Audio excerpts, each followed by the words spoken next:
भगवान की भक्ति में डूबते चले जाते हैं, जैसे जैसे हम परमात्मा के स्मरण में डूबते चले जाते हैं, हमको जैसे परमात्मा की कथा में, परमात्मा की भक्ति में, परमात्मा के भजन में, परमात्मा के स्मरण में समय का भान नहीं होता।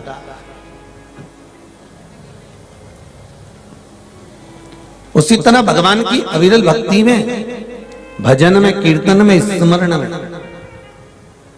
हमें अपने देह का भान नहीं होता।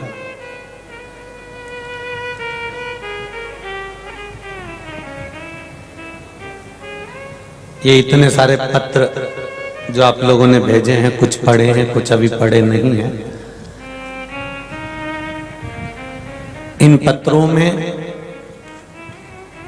आप लोगों ने जो शिव भक्ति करी है, जो भगवान शंकर का पशुपति व्रत करा है, या शंकर भगवान का स्मरण करा है, या शिव जी की भक्ति को धारण करा है, शंकर की अविरल भक्ति में जो आप डूबे हुए हो, उसका कुछ जीवन में आपको प्राप्त हुआ तो आपने उसमें पत्र के माध्यम से लिखकर भेजा है कि हमने अपनी जिंदगी में ये सुख का अनुभव किया है,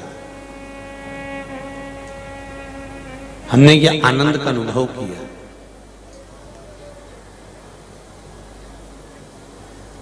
भक्ति और मुक्ति, ये दोनों एक अलग अलग प्रसंग है।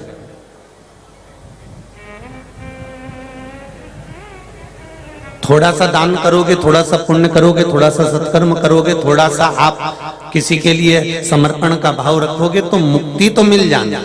मुक्ति का कोई विशेष टेंशन या मुक्ति का कोई विशेष चिंता करने की जरूरत नहीं है। पर शिव महापुराण की कथा कहती है कि मुक्ति तब हो जब उसके साथ में भक्ति का समावेश हो।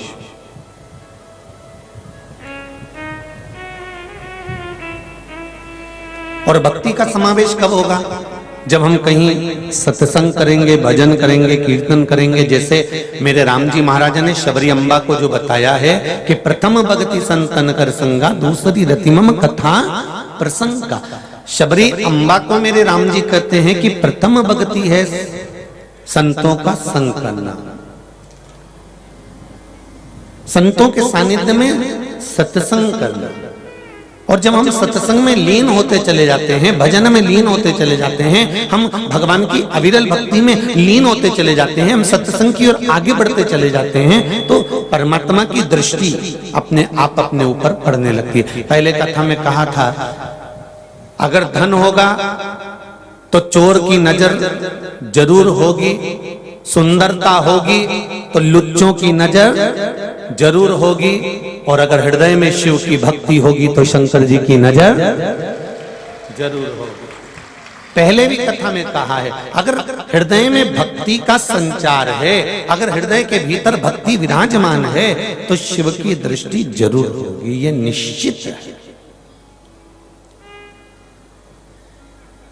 मैंने तेरे ही भरोसे, ओ बाबा तेरे ही भरोसे, हवा बिच उड़ती जावांगी, बाबा डोर हथों छठी नामे कटी जावांगी। सतगुरु में तेरी पतंग, ओ भोले में तेरी पतंग, हवा बिच उड़ती जावांगी, बाबा डोर हथों छठी नामे कटी जावांगी। ओ भोले में तेरी पतंग। शिव की अविरल भक्ति की ओर हम चले। जिस शिव महापुराण को, कथा को आप सुनने के लिए बैठे हो, यह पुराण कोई साधारण सा विषय नहीं। एक कान से सुनी, दूसरे कान से निकाल दी, बची कुची थी, कपड़े में से झटकार दी। घर पहुंचे तो लोगों ने पूछा, कथा में गई थी? हाँ। क्या लेकर आई? अरे वो जो लेना था वो तो वहीं छूट गया।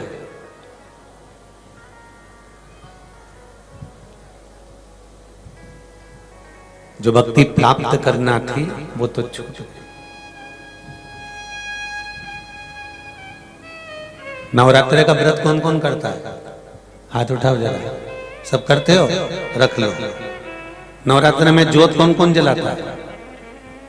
ठीक है, जो ज्योत जलाते हैं तो 9 दिन तक अगर देवी की ज्योत जलाकर रखना है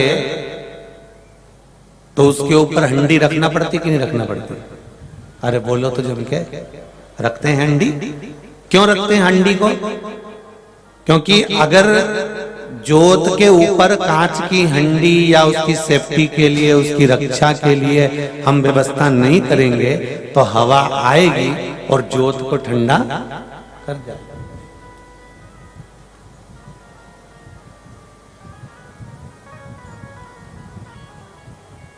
अगर अखंड ज्योत जलाना है तो उस पे हंडी रखना जरूरी है, बहुत जरूरी। अगर हंडी नहीं रखाएगी तो हवा का झोंका आएगा और वो ज्योत को ठंडा कर देगा, बुझा देगा, समाप्त कर देगा। उसी तरह जैसे अखंड ज्योत जलाते समय, 9 दिन की ज्योत जलाते समय हंडी रखना जरूरी है जिससे ज्योत जलती रहे, उसी तरह जब तक यह मनुष्य का देह है और इसके भीतर जब तक ज्योत जल रही है श्वास की, तब तक परमात्मा की कथा और शिव के मंदिर की हंडी रखना जरूरी है जिससे ये ज्योत अखंड जलती है।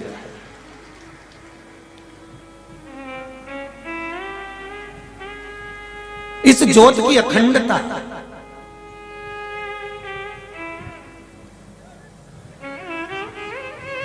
इस ज्योत की अखंडता तब रहेगी जब तक ये भगवान के मंदिर नहीं जाता, ये ज्योत की अखंडता नहीं रह पाती।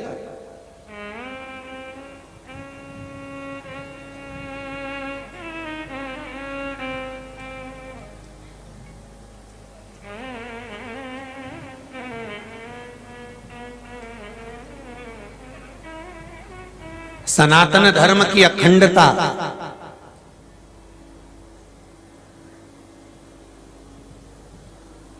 पूर्व में भी रही है। सनातन धर्म की अखंडता में धोती और चोटी,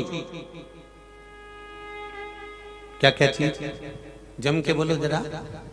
धोती और चोटी सनातन धर्म की अखंडता को मजबूत करने के ये 2 पहलू रहे हुए हैं जो सनातन धर्म की अखंडता को भी प्रबल करते हैं,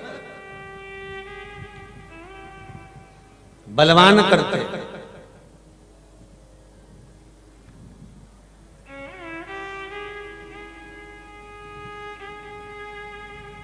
भगवान की अविरल भक्ति को हमें जिस स्वरूप में ग्रहण करना है, भगवान को उसको पाने का एक तरीका हर जो जन्म लिया मनुष्य है उसके लिए हमारे वेदों में, हमारे शास्त्रों में, हमारे ग्रंथों में वर्णन किया गया है।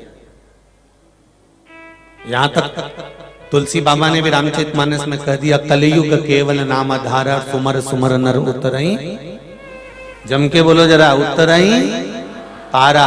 कलिकाल में नाम की आधारशिला है। तुलसीदास जी ने यह नहीं लिखा कि कलयुग केवल राम आधारा। तुलसीदास जी को मालूम था कलयुग आएगा तो कोई राम का भजन करेगा, कोई कृष्ण का भजन करेगा, कोई माधव का भजन करेगा, कोई देवी का भजन करेगा, कोई हनुमान का भजन करेगा, कोई शिव का भजन करेगा। जिसकी मर्जी पड़ेगी वो उसका भजन करेगा। इसलिए तुलसीदास जी ने यह नहीं लिखा कि कलयुग केवल राम आधारा। तुलसीदास जी ने तो लिखा कलयुग केवल नाम आधारा। तुम किसी का भी नाम लो, पर नाम लेते समय तुम्हारा विश्वास, तुम्हारी दृढ़ता, तुम्हारी श्रद्धा, तुम्हारा बल, दृष्टि, चित्त, ये सब एकाग्र चित्त होना चाहिए। जब तुम्हारा दिल, हृदय, मन, चित्त, वृत्ति ये सब परमात्मा के चरणारविंद में जब एकाग्र चित्त हो जाएगी तो शिव महापुराण की कथा कहती है, राम कथा कहती है, फिर परमात्मा को मिलने में देरी नहीं होगी, भगवान मिल जाएगा।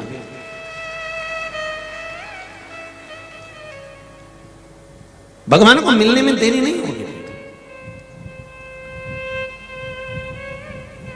शिव महापुराण के प्रारंभ में देवराज ब्राह्मण का चरित्र आता है।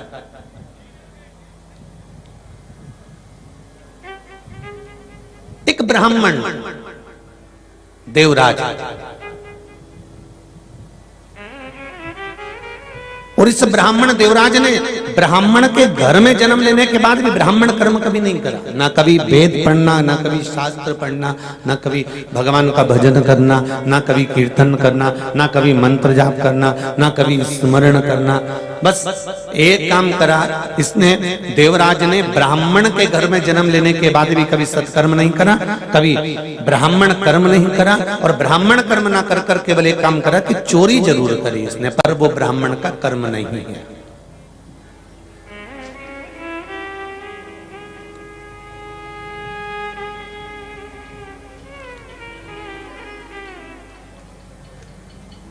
ब्राह्मण का कर्म है शास्त्र पढ़ना, शास्त्र सुनाना।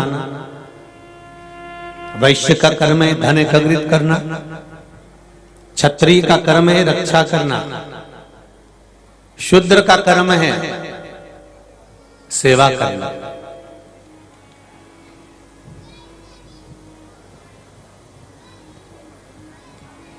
और कितना सुंदर कहा है, ध्यान देने वाला अगर जिंदगी के इन पहलुओं पर ध्यान दे दे तो जीवन की सार्थकता हो जाए। ये जो शिव महापुराण की जो पोथी रखी हुई है, इसके 4 पाए हैं, इस चौकी के, इस पाटे के, इस चौरंग के।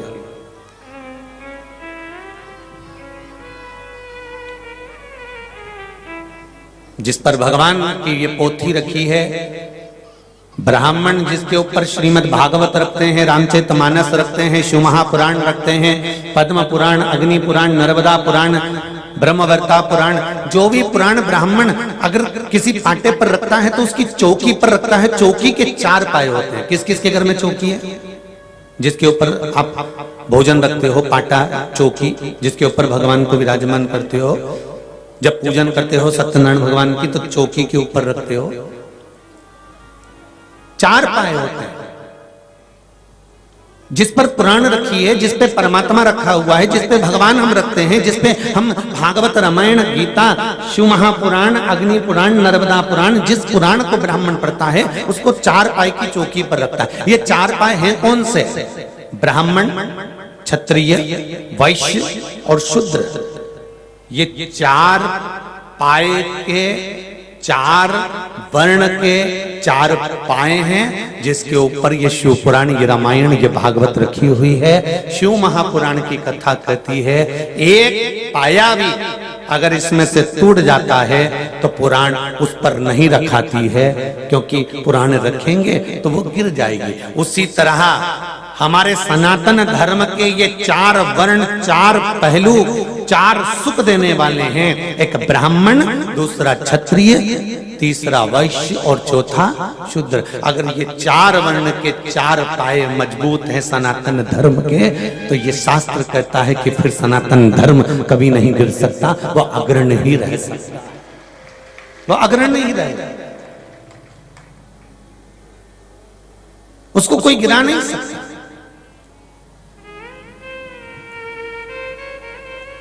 देवराज नाम का ब्राह्मण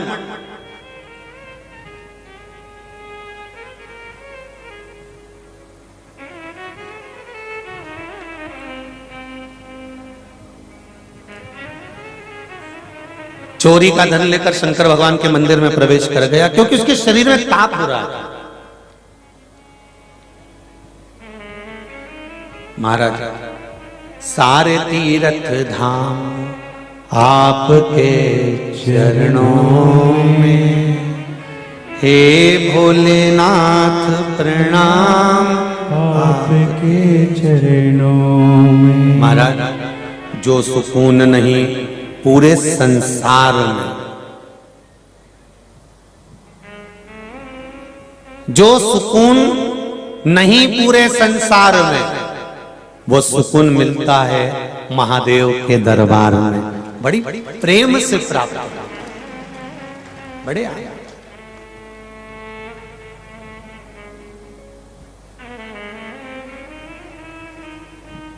चोरी करने वाला देवराज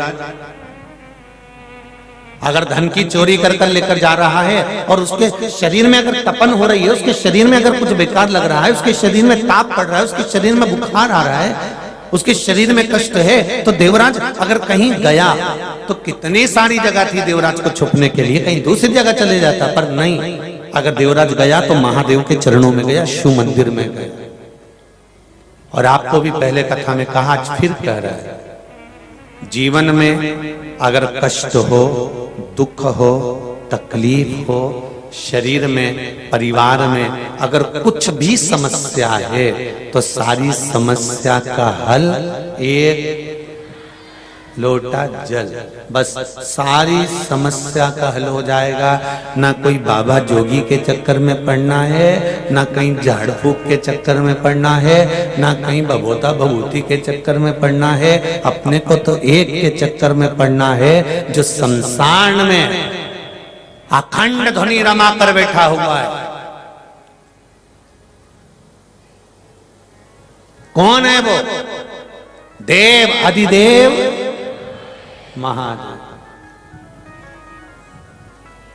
परिवार वाले भी आग लगाकर चले जाएंगे, जब मरोगे शमशान में अकेला छोड़ के आग लगा के चले जाएंगे। कौन आएगा रात को तुमसे बात करने के लिए? परिवार वालों से कह देना जब मैं मरूं तो मेरा हैंडसेट चिता पे धर देना। होगा रखेगा कोई? कोई रखेगा? कितना सुंदर प्रसंग है महाराज जी। एक बच्चा अपनी दादी से पूछा, दादी ओ दादी। दादी बोली हाँ। और दादी रोती जाए रोती जाए रोती जाए रोती जाए। और दादी, घर के लोग दादाजी के सारे कपड़े बाहर पटक रहे हैं, बेटा दादाजी चले गए।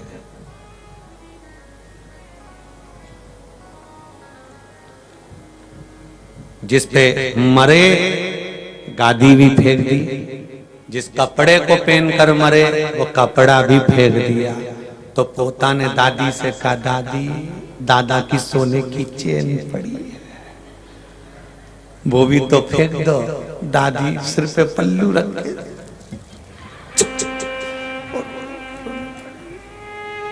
कौन फेंके?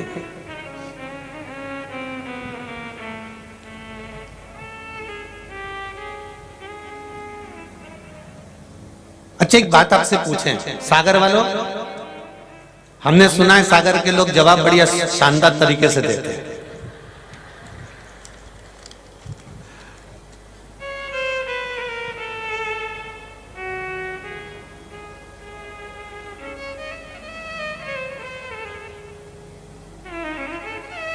तो जितनी भी जीजियां बैठी हैं, जीजी बोलते इधर जिज्जी बोलते है।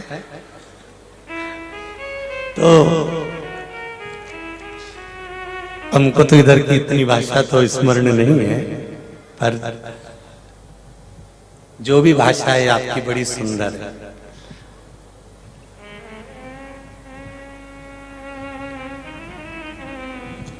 एक बात आपसे पूछना चाहेंगे, कुत्ता मरता है तो उसके ऊपर कफन नहीं डाला जाता, कपड़ा नहीं डाला जाता। पशु मरता है तो उसके ऊपर कपड़ा नहीं डाला जाता, उसके ऊपर वस्त्र नहीं डाला जाता मरने के बाद। हाथी मरा, शेर मरा, पक्षी मरा, पशु मरा, जानवर मरा, चींटी मरी, चींटा मरा, झिंगूर मरा, जलचर, थलचर, वायुचर, मछली आदि कादिक, मगर आदि जो भी मरते हैं, पशु पक्षी मरते हैं, तो उनके ऊपर कोई कपड़ा नहीं ढका जाता, उनके ऊपर उनको ढाकते नहीं हैं, वस्त्र नहीं डालते हैं। पर मनुष्य मरता है, मानव जब मरता है तो उसके तन को क्यों ढका जाता है? उसके शरीर को क्यों ढका?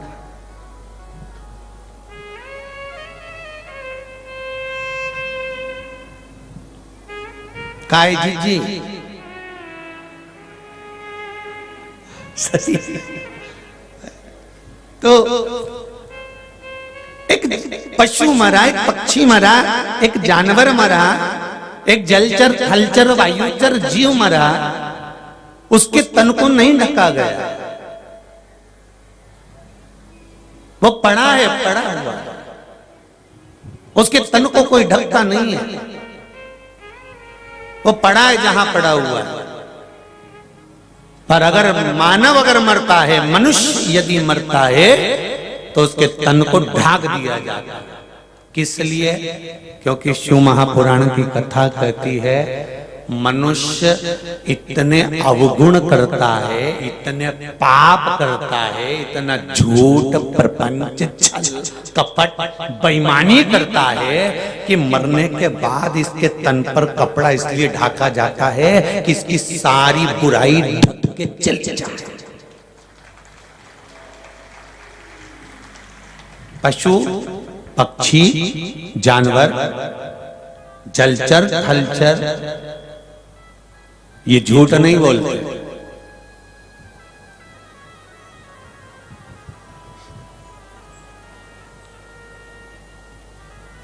इनका भी एक नियम है, इनका भी एक उसूल है। जानवर का भी एक नियम होता है, जानवर भी एक संकल्प में बंधा होता है। शेर से कोई कह दे कि तू घास खा, खाएगा? जम के बोलो जरा, नहीं खाएगा।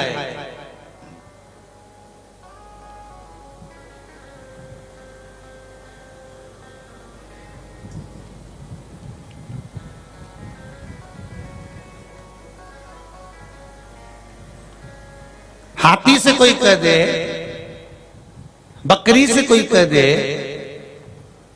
कि तुम मांस का भक्षण करो, करेगी? नहीं। जानवर का भी एक असूल होता है कि मांसाहारी मांस का ही भक्षण करता है, शाकाहारी शाकाहार का ही भक्षण करता है। पर जानवर का एक संकल्प और एक उसूल होता है कि वो अपने नियम से चलता है कि मैं मांसाहारी हूं तो मांस खाऊंगा, मैं शाकाहारी हूं तो शाकाहारी की वस्तु ही खाऊंगा। परंतु संसार में जन्म लेने वाला यह मनुष्य कोई संकल्प और इसका कोई उसूल नहीं होता। ये तो जहां कभी इसमें घुस जाता है, कभी इसमें घुस जाता है। भोजन करते करते कभी ये मांसाहारी बन जाए और मांसाहार करते करते कब शाकाहारी बन जाए, इसका कोई उसूल नहीं है। समझ लेना कि जानवर भी अपने नियम से चलता है, पशु भी अपने नियम से चलता है, पक्षी भी अपने नियम से चलता है। पर नियम को अगर भंग करना जानता है तो केवल एक मनुष्य ही जानता है कि कब कौन से नियम को तोड़ना।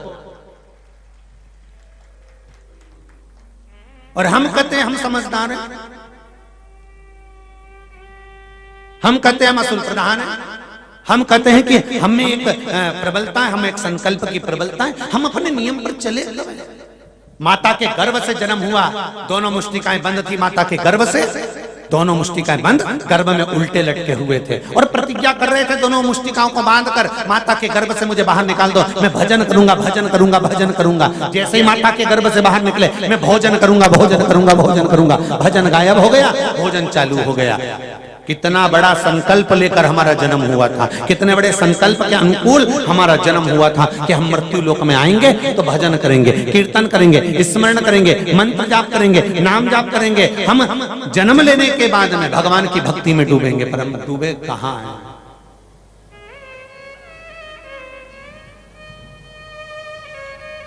हम कहां डूबे?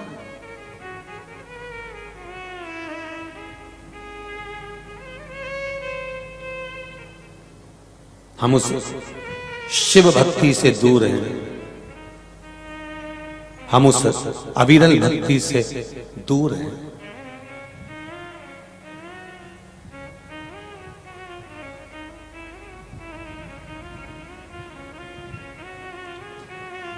महाराज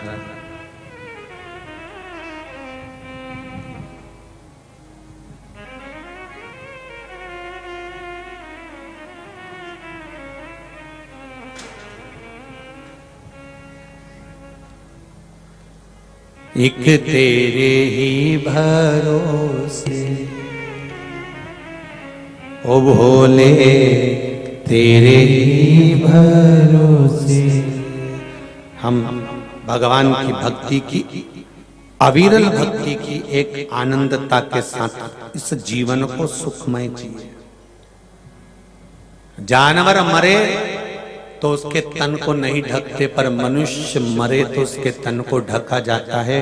केवल तन नहीं ढका जाता।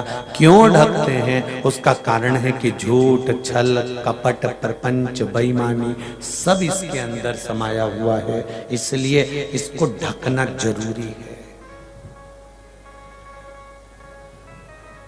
इसको ढकना जरूरी है।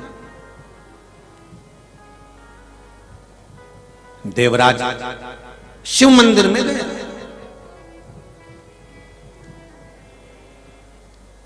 आप कहां जा रहे हैं? आप कहां बैठ रहे हैं? आप कहां पहुंच रहे हैं? इसमें आपको स्मरण होना चाहिए। मेरी माताओं, मेरे भाई, जो लोग भी इस पावन कथा को सुन रहे हैं, चाहे फेसबुक पर सुने, चाहे यूट्यूब पर सुने, चाहे इस पावन प्रांगण में सागर की इस पावन भूमि पर बैठकर कथा करस्पान करें, उनसे निवेदन है कि आप कहां बैठ रहे हैं, किस जगह पर बैठ रहे हैं। कई लोगों के मन में प्रश्न खड़ा हो जाता है, गुरुजी कथा सुनने से होगा क्या? क्या होगा कथा सुनने से? क्यों हम समय बर्बाद करें? अपनी दुकान खोलकर बैठे, नौकरी करें, सर्विस करें, बिजनेस करें, हम कथा में जाकर क्यों बैठे? शिव महापुराण की कथा कहती है, आप कथा में आप जाकर बैठो, ये जरूरी नहीं है कि कथा में बैठोगे तो परमात्मा तुमको आकर दर्शन दे ही जाएगा। पर एक बात निश्चित है कि 3 घंटा जब हम कथा में जाकर बैठेंगे तो ये पक्का है कि हमारे मुख से ना तो झूठ बोला जाएगा, 3 घंटे ना हम बेईमानी करेंगे, 3 घंटे ना हम कपट करेंगे, 3 घंटे ना हम छल करेंगे, 3 घंटे हम मौन रहकर शंकर की कथा को केवल ग्रहण करेंगे, तो हो सकता है कि हमारे जीवन की सार्थकता। हम ये नहीं कहते कि तुम 3 घंटे बैठे रहोगे तो तुम्हें परमात्मा मिल जाएगा। हम तो इतना कहते हैं कि 3 घंटे तुम बेकार कर्म से बचते तो रहोगे, 3 घंटे तुम बेकार कर्म से बचकर तो रहोगे।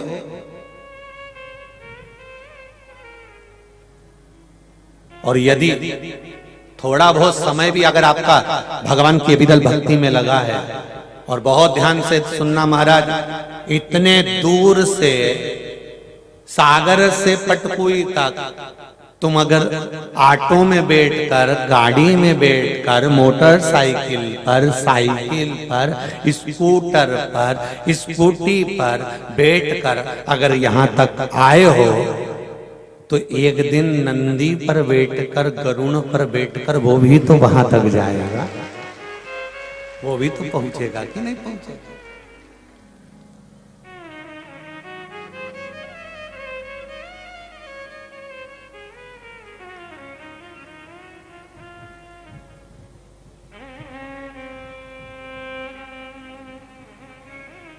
महाराज कभी ना कभी आएगा जरूर और दर्शन देगा, देगा। मैं तो बैठी थी गंगा किनारे, मैं तो बैठी थी गंगा किनारे, आके दर्शन दिया ओ भोलेनाथ, आके दर्शन दिया ओ भोलेनाथ, दिल तुझको दिया ओ भोलेनाथ, दिल तुझको दिया ओ भोलेनाथ, दिल तुझको दिया ओ भोलेनाथ, दिल तुझको, दोनों हाथों से ओ भोलेनाथ, ये क्या कर दिया ओ भोलेनाथ, ये क्या कर दिया ओ भोलेनाथ, मेरे ओ भोलेनाथ, ओ भोलेनाथ, मेरे ओ भोलेनाथ, ओ भोलेनाथ, मेरे ओ भोलेनाथ, ओ भोलेनाथ, मेरे ओ दिल तुझको दिया ओ भोलेनाथ, दिल तुझको दिया ओ भोलेनाथ। जय हो।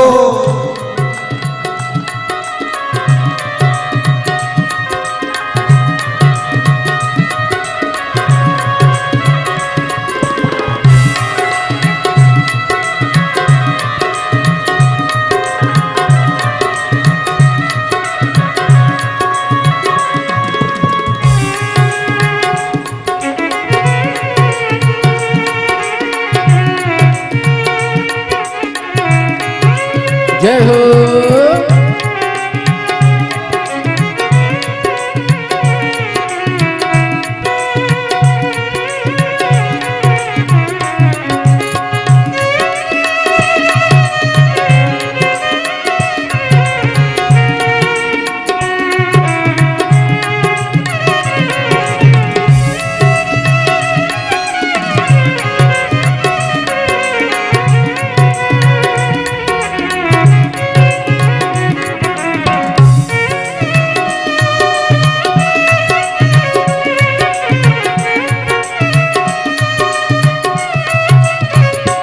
तेरे चरणों में ध्यान लगाया, तेरे चरणों में ध्यान लगाया, तेरे चरणों में ध्यान लगाया, तेरे चरणों में ध्यान लगाया, तेरे चरणों में ध्यान लगाया, तेरे चरणों में ध्यान लगाया, तेरे चरणों में ध्यान लगाया, तेरे चरणों में ध्यान लगाया।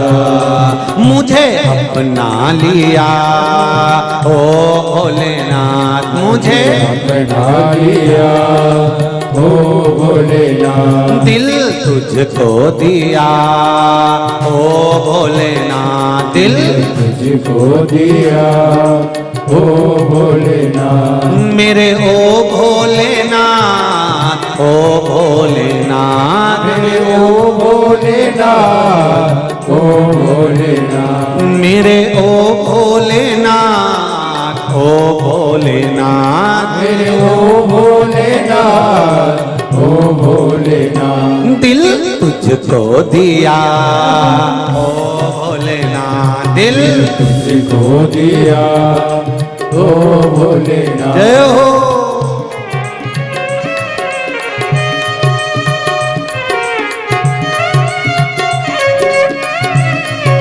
हर हर महादेव।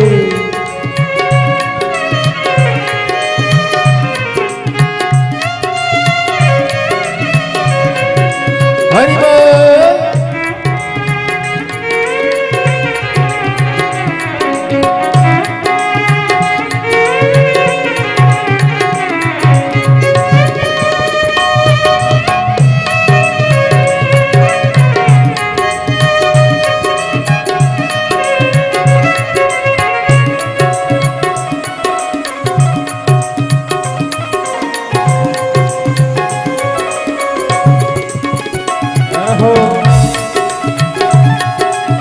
शंकर भगवान की जय।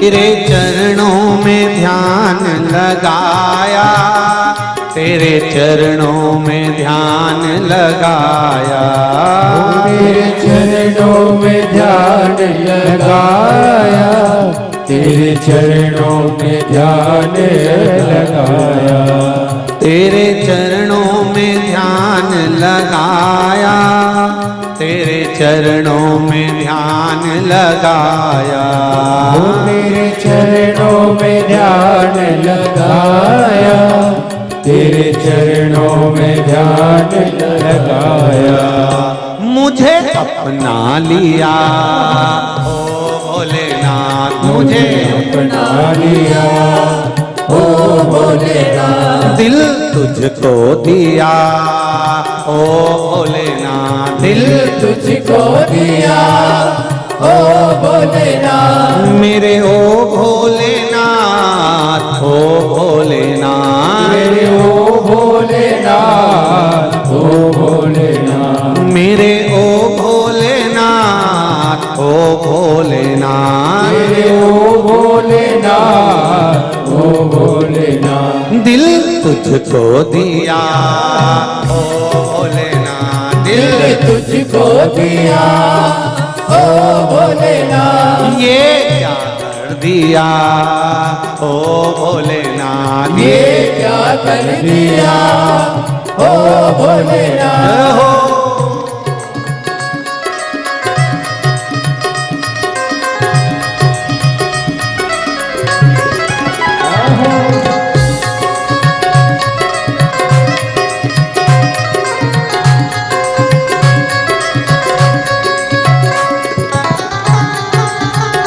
जय हो शंभो जय हो।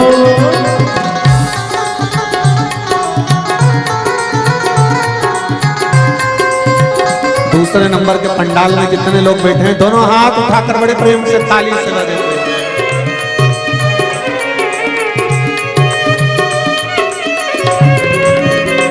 जय हो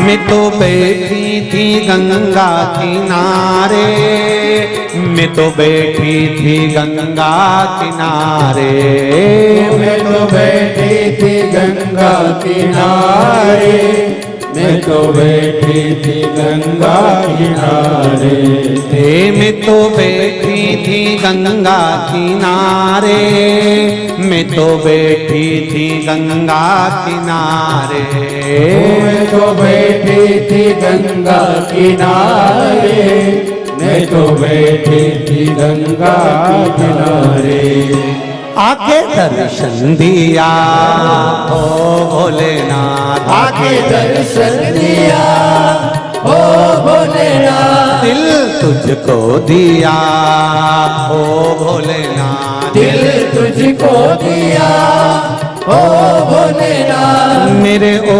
भोलेनाथ, ओ भोलेनाथ, मेरे ओ भोलेनाथ, ओ भोलेनाथ, मेरे ओ भोलेनाथ, ओ भोलेनाथ, मेरे ओ भोलेनाथ, ओ भोलेनाथ, दिल तुझको दिया ओ भोलेनाथ, दिल तुझको दिया ओ भोलेनाथ, ये क्या कर दिया ओ भोलेनाथ, ये क्या कर दिया ओ भोलेनाथ, दिल तुझको दिया ओ भोलेनाथ, दिल तुझको दिया ओ भोलेनाथ, ये क्या कर दिया ओ भोलेनाथ, ये क्या कर दिया ओ भोलेनाथ, हार हार महादेव।